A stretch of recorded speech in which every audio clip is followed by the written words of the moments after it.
A Perfect House for Wee Little Mouse by Sue Nettlingham.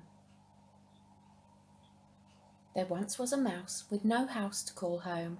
He picked up his things and decided to roam.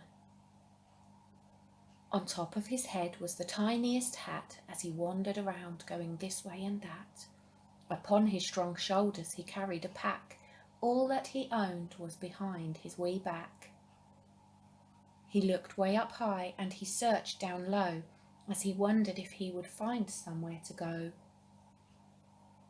The first day he hunted, he climbed up a tree, but got caught on a splinter and grazed up his knee. Onto his face came a wee little frown as he picked up his things and scurried back down. A tree is no place for a wee little mouse to unpack his things and call it his house. The second day searching, he went down a drain, but he got soaking wet when it started to rain.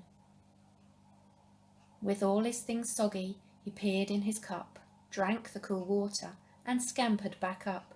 A drain is no place for a wee little mouse to unpack his things and call it his house.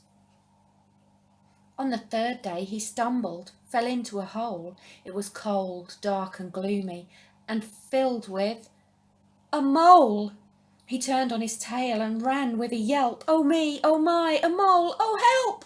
A hole is no place for a wee little mouse to unpack his things and call it his house.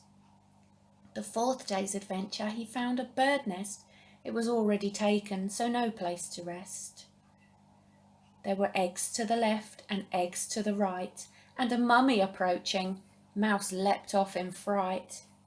A nest is no place for a wee little mouse to unpack his things and call it his house. On the fifth day of searching, he discovered a shed. He crept around slowly, filled with great dread. A spider was swaying on her web in the breeze. Some wood dust blew round and made wee Mouse sneeze. Choo! Mouse crouched down low, wiping tears from his eyes. Spider swung down, much to Mouse's surprise. Mouse cried out, "A shed is no place for a wee little mouse to unpack his things and call it his house." Mouse watched the spider as she scuttled about, weaving a web for a trap, no doubt.